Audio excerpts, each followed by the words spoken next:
We all know the wheels of justice universally grind slow. Still, a dose of political will can fuel its pace and move the quest for its service leaps and bounds. Much like how the conduct of the probe on Kian de los Santos' whacking has been in overdrive since it caught public scrutiny. Here's the latest developments in this report from Joy Gumatay. The Department of Justice jump-started a preliminary investigation on the slay case of the 17-year-old Kian Lloyd de los Santos.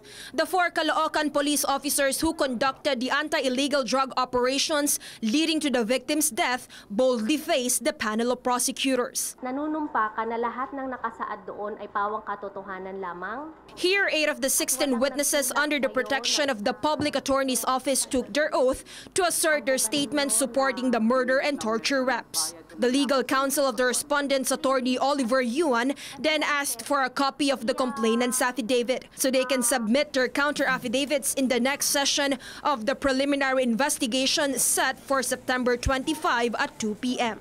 Meanwhile, right after the hearing, PAO Chief Persida Rueda Acosta proceeded to the Office of the Prosecutor General to file double murder raps against 2 police officers and a taxi driver who were alleged suspects in the death of Carl Angelo Arnaiz and his friend Reynaldo alias Culot de Guzman. Aside from double murder complaints, the respondents will face violations of the Firearms Act and the Anti-Torture Act, as well as planting of evidence. PAO Chief Acosta then clarified why Tomas Bagcal, or the taxi driver who was allegedly victimized by the slain teenagers, was also included in the complaint. Pag ang ipagsabuhatan ka, co-conspirator siya. Kaya kung di siya co-conspirator, patunayan niya, magsabi po siya ng totoo. Gayahin niya yung aming star witness na si Daniel, si Joe Daniel, nagsimba, nangumpisal at pinayuhan ng pare, pumunta sa mapagkakatiwalaang abogado. PAO Chief Acosta was accompanied by the parents of both victims and several witnesses, including a minor alias Kai and an eyewitness alias Daniel.